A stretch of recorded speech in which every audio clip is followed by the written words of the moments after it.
Want to go back to the phone lines? Let's talk next to Jessica, listening in New Mexico. Hi, Jessica. Hi, how are you, Hank? Good. How are you? I'm good. Thank you for taking my call. I just had a quick question, actually several, but I was actually just wondering, my friends and I are doing a Bible study, but a question came up about Acts 2 and what the meaning of Pentecost is and the history behind it.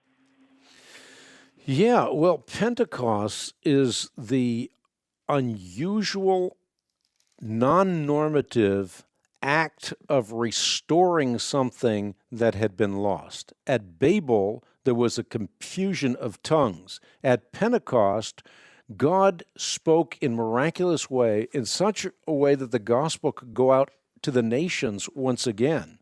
So Pentecost becomes a very powerful provision by God so that the early Christian church can be born in earnest and go out. It's not as though the church never existed, but it is now the church at Pentecost that is going to go out into the world just as Christ had commissioned the church to go out into the world. First, to teach people true worship, to teach people true oneness, and then to bring people into the body of Christ, which happens at Pentecost when Peter, without a bullhorn, without a microphone, is able to preach and 3,000 people stampede their way to Calvary.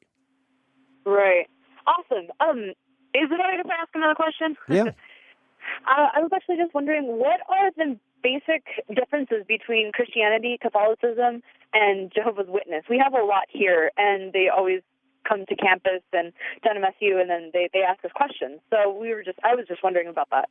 Well, remember that all Christians are tied together in fellowship through the essentials of the historic Christian faith. That's why you can't rightly consider a Jehovah's Witness a Christian, because they deny the essentials of the historic Christian faith. For example, they deny the deity of Jesus Christ. So we are united in our confession of the essentials of the historic Christian faith, and that's what forms the basis of our fellowship. And the importance can hardly be overstated.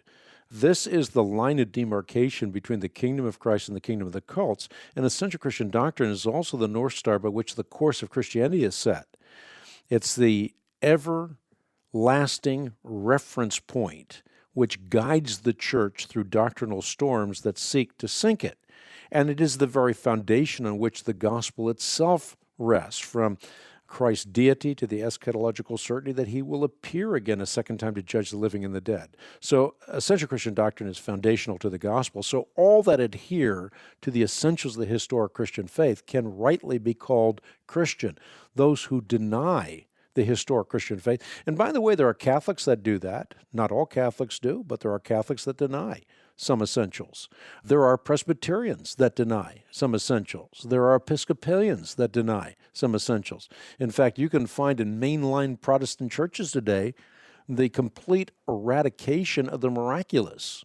That's what liberalism often does to denominations. So you can find in both Protestant circles and Catholic churches, you can find people denying essentials, much like what they do with respect to the Watchtower organization. So apostasy can happen in all kinds of different forms and in all kinds of different phases and all kinds of different places.